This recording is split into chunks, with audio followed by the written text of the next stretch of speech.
Hello degenerates and welcome back to another Smash Ultimate video. Today we are going to be discussing Duck Hunt again, and this time around we're going to be discussing why Duck Hunt is difficult. I've definitely touched upon this a lot in the past in like very abstract ways, or not so abstract, but just like indirect ways, especially through like all my guides, some other random videos I've done, and even with like my Smash stories, I've kind of touched upon why that is. But I wanted to make a full video dedicated to why that just happens to be the case whenever, why is the case that Duck Hunt himself is so difficult. So before we do dive into the video, I did want to give a brief shout out because I have not shown this off yet, but this is the new merch. This is how that mask looks. If you wanted a cloth mask for yourself and wanted to represent the dog, you're more than welcome to. We got this. We got several other different colors as well. We even have a blue one, and a couple of other colors too. So definitely go in there, check out what fancies you. You can see it in the link over here, or you can go down in the description below to check it out yourself. So with that said, yeah, so why is Duck Hunt difficult? So the main way that I can just break it down is just what is required for you to succeed as a Duck Hunt player versus any other character. And this time around, to kind of show this off, I'm going to be showing a set between Raito and Proto Banham. So for those of you who don't know, Raito you should know, the best Duck Hunt player in the entire world currently at the moment, and then Proto Banham, if you forgot about him, he was easily the best Lucina player in the entire world. Both from Japan, and they're both pretty regular players against each other. They in fact both stayed with me when they came around to sort of tour the US for certain ultimate events and whatnot. But yeah, basically, if you want to kind of see exactly the exact difficulty curve with Duck Hunt, is I think you should just compare it with one of the easier characters to pick up. So your Lucinas, your Wolfs, your Palutena. When it comes down to it, with Lucina and Wolf and Palutena, your game plan as those characters is not going to really drastically change depending on what characters you're fighting. And the only other thing that you might change is based on the playstyle of those characters, and if those characters happen to have something that hard counters you. But for the most part, when you're playing like Wolf or Lucina, there's not really going to be anything that definitively hard counters you per se. Basically, it's like you just kind of deal with all of them the same way and as you would with those general matchups, and you just gotta change some things for just specific player intricacies throughout there. Like, for example, if you were playing Samus and fighting a Reflector character, that's going to drastically affect, the Reflector's going to drastically affect that matchup versus playing Wolf if he's using his laser and he has to fight a Reflector, where if you reflect a bullet, if he spaces it correctly, he'll be able to act even before the bullet reaches him. And, even if you do reflect it and hit him with the reflection, it's not like it's really going to be the end of the world. Whereas even a character like Duck Hunt, the reflector will change the way that you have to play around it, but obviously if you've seen my videos, that's still something you can easily punish. But it's just another barrier that you need to have as a Duck Hunt player. So to kind of show this off, what we're going to do is I'm going to be pointing out all the different things that Raito's going to have to do versus what Proto has to do in order to really take advantage of all those different situations that are kind of going on. So one thing I do need to point out is when you are playing Duck Hunt in a competitive sense, the way that you play against different skill levels is really, really important, because the type of things that you're able to exploit against those players and what works against good players won't necessarily work against bad players. And as we get around through different parts of this match, I'll be sure to point them out. For example, one of the biggest things is always going to be Shield Can. Against a player that has no experience against Duck Hunt, they will lose to Shield Can 9.5 times out of 10, and you can basically rely on that as an easy way to get around them. Not to mention just guarantee a lot of options that they'll do to just kind of get around things. So let's start off again let's wait for them to get into another neutral situation. Okay, so here we've basically reset neutral.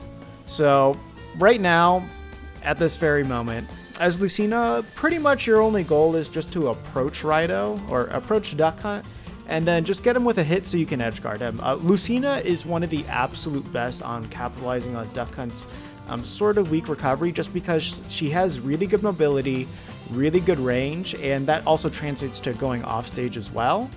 So with that disjoint, she's able to like easily hit away can without really putting herself at risk. Whereas if you play somebody like Mario, there's a chance that if you swing at the can, you're gonna blow up just because of the way the hitboxes work. Whereas Lucina, she doesn't really have to worry about that. And not to mention her aerials are very strong too. So if she hits Duck Hunt, she can just carry him off stage. And if they're good enough and you don't mix up your recovery enough as Duck Hunt, she could very well just kill you off of that one interaction. So at this very moment, the first thing that Rido decides to do is, as Duck Hunt, you kind of need to throw out a can or you need to throw out a gunman to help assist you. So by doing this, Rido's laying the foundations that he wants to control the ground with this gunman. Now, this is what the options that we have set up. Because Proto decided to jump over here, he knew that he had enough time to throw out the can. So that's something he had to recognize. Whereas if Proto decided to approach and just ignore the gunman, then at that moment, Rido could just either come down and just try to swat him away. But at this case, Lucina would probably be able to jump out and throw out an attack, which would stuff out every single attack that Duck Hunt has because he does not have a disjoint to contest. So in that moment, he'd probably have to do a defensive option. But in this case, he has given himself the option to set up a second setup with the can. So there's a couple of things that can happen. So for one, he can choose to stay over here and have Lucina approach him. So then that way, there's kind of like this weird sandwich area where Lucina can't retreat. And if she goes into Duck Hunt, the most she can really do is like possibly throw out an attack. And she's not really in a good spot because she can't retreat and there's Duck Hunt right there. And if he reads an attack coming down, that's a pretty easy parry into a grab where he'll be able to get a pretty good big conversion off of that. So in this case, Proto decided to play the waiting game and decided to wait a little bit higher up here. So then that way he could just pick apart what Duck Hunt's going to do. So again, Proto Banham's entire game plan, or Lucina's game plan in this instance is, okay, I just need to find that one opening where Duck Hunt's going to lay himself open so I can hit him. So over here, Proto's in a pretty good position. All he has to do is jump fair, and there's a pretty good chance he'll be able to carry Rido off stage here. One thing that Rido does have access to right now because he whiffed his up air is he can't actually start pinging the can in order to help keep Proto locked in shield there. But there's a good chance because he hasn't been pinging it, Proto's probably going to be able to avoid that just because Lucina's too fast. So in this case, yeah, Lucina's a little bit too fast, but because he got hit, he recognized where the can was, and where Lucina was, he was actually still able to hit him with the can. And then at that instance, because like he knew that because of the trajectory from that can, he'd actually be able to punish it as long as there was no tech there, but the tech kind of made it hard to get there. The other thing too that makes Duck Hunt really difficult compared to a lot of other characters too is just the fact that you do need a good controller to play this character. Obviously, that's going to translate to every character that you play as, but Duck Hunt in particular, B reverses can be the be-all end-all for you. So if you've ever played your GameCube controller and you used it a lot, if you jump in the air and you press B, sometimes you might see your character turn around. If that happens to you and you're not touching the control stick at all, that means you have an issue with something called snapback. And particularly like if you're dashing forward, you're letting go to press B, like if you're foxtrotting and pinging your can, and like you notice like your character just kind of turns around, that's a snapback issue. And what that means is that your controller is just pivoted to the left just enough that it forces your character to turn around.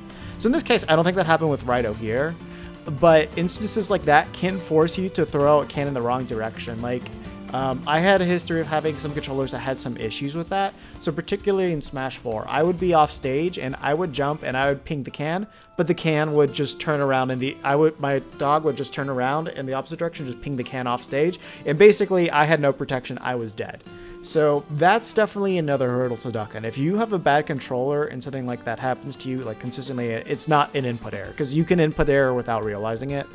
You know, Duck Hunt is reliant on you having access to good tools, because otherwise it's very hard to actually play this character accurately. Like the accuracy and precision is just going to be needed at all times. So right now, Raido's put himself in a pretty bad position. And then he decided to just kind of gamble it all there. So I would just say that's kind of more if he just rolled the dice. But now Lucina's jump's pretty easy. He has not burned his jump, so he can just chase Raido all the way down. But Raido did a really, really smart fast fall there to get around that. If he didn't do that fast fall, that back air is going to just hit him and kill him. So Raido fast fell, jumped, and then upbeat back. Yeah, that's the other thing too, is you do need to get really good at teching, but that should be just a required thing at high level. And yeah, let's just think about like all the work that went into this one little interaction here. So we threw out Gunman to just like set up a little advantage here. And then we dash forward and dash back to bait an option. So in here, he baited out the down tilt. Obviously, there's not a lot of lag on down tilt, so he was able to shield. But the thing is, you had a shield or spot dodge. There was no other way to avoid the Gunman besides that or jumping. So you needed a defensive option to come out from Proto, otherwise that Gunman was hitting. So this was because he set up that Gunman at that time, that was entirely a free can pull right there. So now, just because of that, you know, he just kind of called out that, oh, we're going to have probably some type of defensive option here. So Raido just ran up and grabbed, and he was pinging the can the entire time. So you have to keep in mind, at this moment, you have to do the Foxtrot can. So pretty technical input right there, versus where if you're playing Lucina, you're just focusing on dashing it, just, you know, finding that one opening. And then dash into the can itself, and obviously, you know, he missed. His can actually missed. So Raido, mid-throw, well, after the throw, realized, oh, crap, my can didn't connect, and he had to dash and also input the B button there. So you're adding just like more layers of just technical decisions that you need to make right on the fly as these are going on. So we have another can up there. We have the can here just in case Lucina decides to get behind. So if Lucina somehow like dodges it and hits Raido, he can ping the can behind him to cover him, and then if Lucina gets around, the can being over here should be able to cover most of the options that Lucina goes for, unless like she does a directional air dodge away. So that was a really well placed can right there.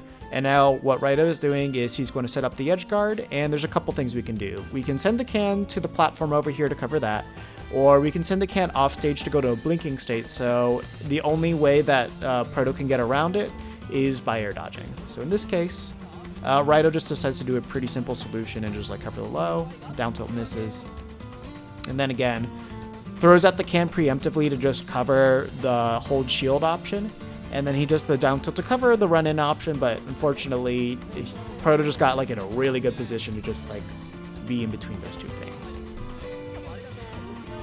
And just based off of that one stock, you can kind of see the difference in the entirety of the ways that you need to open up your opponent, the ways that you need to set up, and the ways that you get your kill there. So it's like, think about all the different things that Raido had to do to get the kill. 139 over there for Proto. And, you know, there's not really an easy solution to get the kill. Like, you should be able to still get like a bear or a nair at the ledge that will kill, but like you need to get them to like 150 to kill with F tilt, and about like 140 to 150 to kill with up air. I would say on Lucina on Town City because it's a taller ceiling. Whereas, you know, right here we have Raido at 102. Just a simple down tilt to down smash. Very, very easy execution there, where it's like, as Duck Hunt, you do have like some missed tech situations, but you don't really have too many. And like your easy confirms, like your Clay Pigeons is a huge high risk, high reward move. So while that's a pretty easy way to get kills, that's very risky. Most of the time when you're getting kills with Duck Hunt, it's going to be more as a war of attrition, or you got them at ledge. And at ledge, you generally are going to get them to 150 before you kill them, just because F tilt's going to normally be the way you kill them, unless you get a good read with back air. And up air, generally, because you use it so often in combos, that's going to scale to 150 as well. But yeah, as you saw right there, Lucina's only concern in this instance that makes her a lot simpler is, okay, let me just get past the can, and then let me just hit the dog, and if I get my combos off stage, then I get the kill, and then if not, we'll just keep going, and then I'll just get a pretty simple setup into a kill right there. Whereas Duck Hunt, as you saw, there were so many different like interactions going on there, and so many different recognitions that you had to go on, that your brain is just like working at all times about all these different solutions that are going on there. And if you're just off by a little bit, kind of what you saw there, like if you really think about what just went down here, the only reason why that he died was that he mistimed his down tilt. Because it wasn't misspaced, as I thought earlier. Look. So he down tilts, but because of like the way that she was running, it just missed. So if he did like an F tilt instead, that actually would have been F tilt into can. Maybe he would have been able to get something off of that. But he just barely missed. He didn't necessarily have a bad read. It was just bad timing. And then he missed his tech there. He died for it. If he got the tech, there's still a chance he could have died because you can read the text and all that stuff. But that's essentially what just happened there. Obviously, there's going to be more things that happen here. And when I do see them come up, I'll kind of point them out. So like over here, we have a pretty smart solution there. Just hit the can over there to damage the shield and then to make the monster run, but don't overcommit to like go over there. So he's trying to catch like a whole jump situation there to kill them. But again, we actually had another misplay here. So instead of doing a nair, he went for fair. So if he got strong nair, there's a pretty good chance that would have killed at this percentage because that would have been fresh. We're somewhat close to the ledge and whatnot, and Lucina's fairly light. So you even have to think about like, okay, am I able to kill here or am I not? And you really need to think about like what moves you are using to get those. But you know, finally getting them to 147 maybe would have been the best idea. And then even there, that was a very impromptu decision to change up how he's going to interact with it. So with the gunman there and Proto staying in shield, what you expect here is gunman to shoot the can and can to just like start bothering that shield. Recognizes Proto jumps. So this up tilt does two things. First of all, it removes the roll of the gunman hitting the can over there to go that way. The up tilt sends up to chase potentially if Proto comes back. But the other thing too is doing the up tilt on the can also changes the direction. So now can is going to ping to the right as you're about to see, just like that. So it saved the can, kept it in play, and it also assisted him with the neutral as well. So it's just like a lot of things like that, just like a lot of knowledge checks. You just have so much going on at once as Duck Hunt, especially like when you're just like on that higher level, that it's just, you know, it can be hard to keep up with everything. And a lot of these things that he's doing, it's just like you kind of only get a lot of this just from experience of playing. Like there's a lot of things that with Duck Hunt that you just kind of feel out and you know what's going to happen just because you've seen it happen so many times before. And it's like, if you haven't seen that stuff before, then it's just, you may not be as ready for it. Like, actually right over here, which is something that I'm kind of surprised you didn't catch up on. Yes, let me go back to this. So over here, it's like when you hit the shield and like their shield was down that much, it should have been pretty easy to tell that you would be able to convert off of it. But just because he kind of like sort of panicked there, it just didn't work out that way. But at 190, Can's going to kill pretty early. The other barrier that Duck Hunt has in terms of just being difficult to play, not one that you'd often think about, but online's netcode being as terrible as it is. The reason why that's a huge barrier is the way that you need to play Duck Hunt online versus offline is very, very different. You know, there's countless videos talking about how bad the input delay is, but as I kind of shown here, precision is everything with this character in terms of when you hit the can, where you send it, how you're spacing everything. If you don't have good timing with this character, this can absolutely ruin everything. So obviously you have the stutters that will eat up input, so then that way your moves won't come out properly. Can being frame 1's a very important thing. While you don't use it as often in this game, it can be the difference between life or death. Like for example, you can hit the can out of like Fox's like up tilt up air shenanigan combos, so then that way you cannot die off of that. If you're about to be edge guarded in certain situations and you want to just completely avoid the situation, you can can out of those moments. You can can out of up B. Like being able to utilize that at a moment's notice is very important. Also, just being able to like safely press your shields with the reticle shots and not have can land on the shield and blow up. You know, that's something that you can really only get with the responsiveness of playing offline. Online, you can't really do that. You have to change your entire mentality how you want to play Duck Hunt when you go online, just because the environment of online does not cater to the way that you can fully take advantage of him online. So offline. So it's like when you practice Duck Hunt, you need to practice him in an offline setting, specifically for offline play. And when you go online, there's only like two things you can really focus on. You can focus on making setups to purposely make your opponent move in patterns that you want them to. regardless if you're playing online or offline, that's one thing you can always focus on, and that's one thing I do highly encourage you guys to practice when you go online. And the other thing that you can do is you can focus on making read-based setups. So like, for example, over here, let's say I had a can and I was pinging it, and because of, I've seen this happen many times before, let's say like this Lucina player always air dodged to the ground. So by knowing that, okay, I'm going to ping my can and they air dodge like 9 times out of 10, I'm going to do my F smash. So I ping the can, I have my F smash ready, they air dodge, and sure enough, it lands and hits them. That's an example of doing a read-based setup, and that's something that you will be able to practice online, and I do encourage you to do that. So that is at least something that can transfer over to offline play. But however, it's like if you need to do very specific reaction, like frame perfect setups and all that stuff, you're not going to be able to do that online, because like not only is there going to be significant delay, which alters the exact timing you need to do online and offline, because of that buffer delay, certain reactions cannot happen. Like let's say, you know, Lucina's about to back air you and you're used to just reaction air dodging.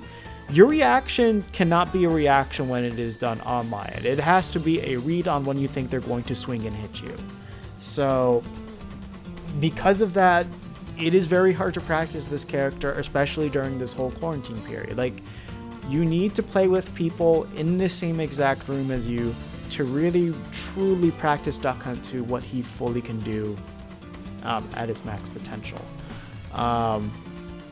So yeah, no, that kind of covers basically everything. I've explained a lot of the things like with Can. I've explained a lot of things, at least just in terms of what like gameplay that's going on. I guess one example I should talk about that I haven't strictly mentioned in terms of just like difficulty is in the terms of the way that like all his projectiles work. So I talked about a little bit how they work in neutral, but I also do need to talk about them on hit, and in particular, let's talk about Can. So Can is, I feel like, is kind of the easiest way to point to the entirety of the difficulty of Duck Hunt, and just kind of explain like the different mind game levels that you need to play at different matchups. Obviously with this one, we're going to be talking about high level play, which I think is kind of like the easiest one. I should be able to point out some examples of what it would be like at low level with this matchup, which let me change that speaker real quick. There we go. And yeah, I should be able to tell you. So pretty much like, let's just look at how he decides to throw out Can in this moment. So like obviously right here, it's a really nice combo over there. And now we have to like juggle Lucina. So right now he's covered the right side with with Duck Hunt, and he's decided to cover the left with the Can. So Lucina this whole time was just kind of jumping back and forth. She just decides to go in the middle. Now we have a really good sandwich between Duck Hunt and the Can. So from here, we're closing the gap more, and he basically set the Can in a perfect position to help pressure and then set up a shield Can. So when you're fighting low-level players, you can abuse this all day, especially like if they're playing like a brawler like Mario or Wolf, and they probably will have no idea why they just keep blowing up whenever they hit your shield, because they're used to hitting your shield and just thinking nothing about it. Lucina can be a little bit safer because she has a disjoint, so she does max spacing, then it won't kill her, but because of the way that this is like the Can's basically where her hand is, she just automatically blows up. Something that no one has done yet, but we could get to a level someday, is if people do auto parry on Can. So basically, like you press the B button, you let go of shield because that's when you think they're going to hit you, and basically you have your entire full shield as your parry window, and when the Can hits it, it's still going to blow up. So you get to react faster, and you get the shield Can guaranteed. It'd be hard to do because you only have 5 frames to make that work instead of just like the entirety of your shield duration. But you know, it's something that if you're good enough, you can do it. Something that'd be impossible online, but offline it's definitely doable. So yeah, again, he's setting up another shield Can right over here, and this is something that I want to talk about right here, which is the ambiguity that Can have. So right over here, if Proto was just standing in a neutral position and this Can was falling down, would this send on the right side or the left side? Remember, when Can hits somebody, if you get hit on the left side of the Can, you'll be sent to the left. If it hits on the right side of the Can, you'll be sent to the right. And when you get to, when it lands on top of somebody, like the dead center, which side does it go to? So the main thing is, the more that you play this character, the more that you'll understand what side that they're going to be sent to when the can lands on them. One thing that's really important to know is what the actual hitbox looks like. So when can is falling down, you have to touch this little red part in the center, because like that's what activates the entire explosion. So it goes from this to this. That's what happens. What this hitbox is the reticle shot. So whenever you press the B button and you see like the circle come around it, this is the hitbox for that. This comes out frame 1. Whereas this one's a constantly active hitbox as long as the can is in the air. So yeah, basically if you think about it like that, and if the can is falling down and let's say Lucina was stuck in this position, this would most likely send to the right side because she would be on the right side of that little circle there, so that would send it that way. But obviously, of course, because she's running, it's going to go a little bit further than that, but she does a shield. So in this case, if she decided to stand up immediately, because she would be on the right side of the can, as I was saying, right side of the shield too, she would be sent to the right, so then that way Raito would be able to follow up with the fair. But obviously, of course, that doesn't happen, and he immediately is ready for the turnaround grab because of that can.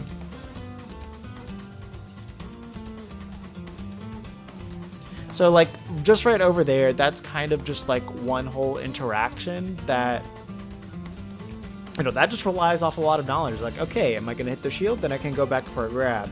If it hits them, I know they're going to be sent to the right. And if that happens, then I can follow up with an aerial and all that stuff. So it's just like, there's just so many different things that are going on. Obviously right there, that was just kind of a ill-advised by pigeon and whatnot. And then again there, we had a lot of things set up. He went for a grab, but he got hit by the down tilt, but because he set up that gunman, he knew that there would be no further conversion from that. So he automatically had something that covered himself, and with where can was placed, let's go back again over here, right before the gunman hits. So of course can hit, can, and look exactly where that gunman is placed. So obviously he went for the grab, but let's say he decided to roll back. The can was right there ready to cover that. So there was so much foresight just going into this. And the other thing too is, let's say Proto decided to jump and retreat, and let's say Raito was able to just like call that out with like a fair or something like that. Then the gunman would shoot the can, and that would send the can up, so that would cover the air too. Or he could just like grab Lucina after a gunman would hit the can, that would do it. Or the grab would pummel, that would hit, the gunman would hit her, and then can might be able to hit it. So there's just so many things. And then if it didn't hit the can or anything like that, after the gunman hits, then you do dash attack to can, and that might be able to chase Lucina further. Because like dash attack can sends can really, really, really far. So yeah, no, it's like, that's just like kind of like little intricacies of it. And like there's one more little example I want to talk about, and that is going to be can against shield. And that over there, that air dodge from the can. When I was talking about like read-based setups, that's like one of the most basic, easy ones. Get the air dodge, up air. You'll do that one at ledge quite a bit. So let's talk about this little example right here, which is going to be can on your opponent's shield, because like there's a lot of different things that can happen. So remember what that hitbox size looks like. So if Raito decided to ping the can here, can would bounce up a little bit, and most likely that little center of the can would be right on top of the shield. So one thing that I do a lot with Duck Hunt, especially coming from ledge, is I try to bounce the can on top of the shield, so then that way it lands right behind them, so it can land in this roll position. I roll from ledge, and that way I roll right next to can. And the other thing too is like if you're doing this in neutral, you can have can bounce on top of that shield, so then that way they stay stuck in shield and you can get a free grab off of that, at least most of the time, unless they read it, they spot dodge or something like that. So it's like, you know, that's just more just adding to the difficulty of the level of precision that you can have and the level of mind games that you can play with it. So it's like, you can do that. The other thing too that I was trying to talk about with the reticle shots is that the reticle shots are able to cancel out like any attacks too, which let's see if we'll be able to get a little example of that. It's like, I don't think right now with Raito, putting Raito on the run, don't think I get that as much. And actually, like, this would be a pretty cool sample. So if the can was right here and Proto decided to hit the can into the gunman, that creates an automatic, like, explosion wall here, as I've talked about a lot, which, you know, it's like another high-level move there. So it's kind of like you're making shield cans permanently on the gunman there. You know, doing chase downs with the can, you basically have it there to automatically help you cover rolls if that happens. Yeah, so it's like right now, at least with like the way the can's being played, there's not like too many things going on. So in this case, this was the best option because that was shield can. But like, let's say Raida was over here and you didn't want the can to be used against you. If your reaction is good enough, remember that reticle hitbox comes out frame 1. You can ping the can at the same exact time that she hits it to cancel out this detail from happening, and you can keep the can being pinged in the direction that you were shooting it in. So like you can literally play parry mind games on the ground and in the air, depending on how good your timing is with the reticle shots. But unfortunately, that's just something you cannot recreate online due to the input delay that you're gonna have. Though, like, you basically would have to read with those to make it work online, whereas offline, you can get guaranteed reaction times depending on what the move is. Like, obviously, if it's a frame 1 jab, you're not reacting to that. If it's like, you know, an F tilt to down tilt, you can definitely react to that. So, with all of that being said, that kind of just covers a little bit of just why Duck Hunt is so difficult. And, you know, that the kind of that last example right there, you know, this thing where it's like, oh, let me just shield around can, and if they just keep hitting my shield, that's the low level. That's like the low level game plan. But of course, obviously, it's such a strong option. It works at high levels too, so that's something that you always want to keep in your repertoire. But either way, yeah, that's just kind of a tiny glimpse onto why Duck Hunt is such a difficult character to play up. There's just the amount of knowledge you need to have with this character to really take advantage of every little thing that he has is like, it's insane. It's insane how much you need to know with them. Whereas like, if you think about what Lucina needs to do, it's like, okay, all I need to do is I need to know how to combo you, and I just need to figure out how to get around these things, and then my game plan will work, and you can kind of apply that to fighting any character with Lucina, and you'll be all right. Whereas Duck Hunt, the way that you need to manipulate the can against every single character is different. And every single playstyle, the way that you need to manipulate the can is going to be different as well. So like, not only do you need to know how to fight the characters, you need to fight specific playstyles, and sometimes it's specific playstyles of that character that you need to know how to fight. So it's like, there's just so many things that you need to do on the fly because you can't prepare for everything. You can prepare as much as you can, but there's always going to be things that are going to catch you off guard. And it's just like, there's so many different like minute little precision things that you need to do that it's just like, you need to know so much about this game, so much about fighting like opponents and all that stuff to really make him succeed. Because like, I think that's like always going to be one of the reasons why that like a lot of people are going to put him low tier and things like that. It's just because like, you know, to really understand this character, you need to know a lot. If you don't, you'll be like, you know, I just hit the can away and I live. He doesn't kill me. What's he gonna do? And you know, if you're not a good Duck Hunt, you might be stuck on that question. What am I supposed to do? But you need to be diligent. You need to figure these things out, and you need to break them down. You have all the tools at your disposal, as I've kind of demonstrated right here, to fully turn any situation into an advantageous one of your own. But you're not going to get there without that knowledge. And that's kind of what the thing is with Duck Hunt. Like, he's a huge knowledge check and a reaction check and a precision check and all that stuff.